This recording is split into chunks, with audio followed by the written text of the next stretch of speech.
Youssef, who will make closing remarks on behalf of the Chair. Thank you, Your Honor. Well, most is done, but I'm going to bring this back up to your attention. This here is like a credit report.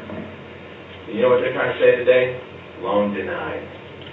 Because your credit rating sucks. And we're trying to dispute that. And I've worked really hard to challenge everything that got this ticket printed. A mason jar connected to a machine. A mason jar that has a solution in it that supposedly has a temperature gauge that failed just 6 days before this breath test result was given. And if you remember the testimony of the technician, the solution to that error code 4, which is that the solution's out of whack, that's what that error code meant. The solution was, flip the machine off and reset it. And then it prints out this. And then she's told, loan denied. Now, I'm not up here to call any of the state's witnesses dishonest. I'm up here to let you know that it's not what they're telling you it is. And we're working really hard to try and establish that all this is a guess of what's in her blood. They're asking you to convict Miss Davis on a guess of what's in her blood system. A guess that they only have.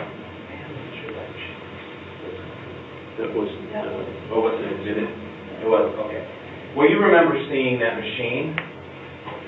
A guess that's based on a machine that's no longer produced. The manufacturer doesn't even want to make it anymore. They don't even want to guarantee it anymore.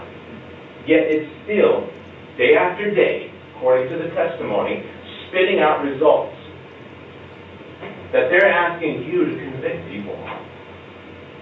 Now, what's this instruction say? It says, the defendant has entered a plea not guilty, which puts into question every single issue, puts into issue every element of this crime charge. And then it says, the defendant is presumed innocent.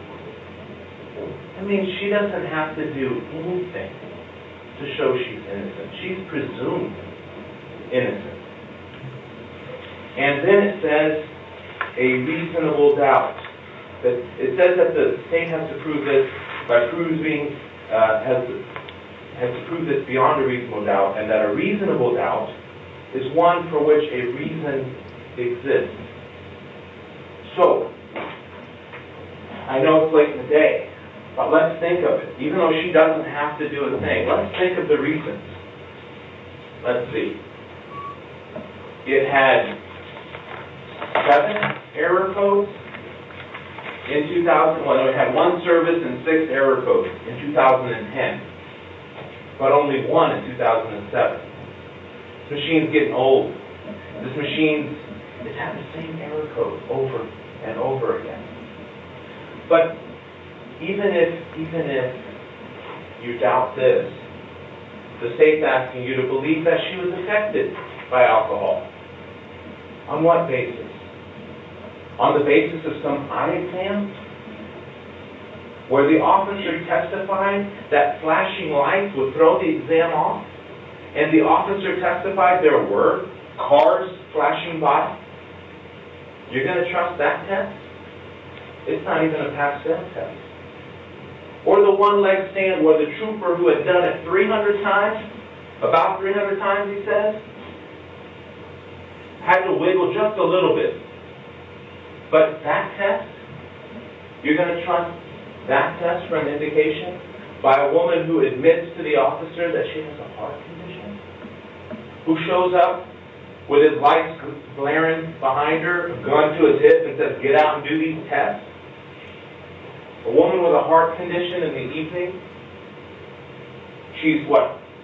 Staggering or trembling? Which one is it? She's fumbling or nervous?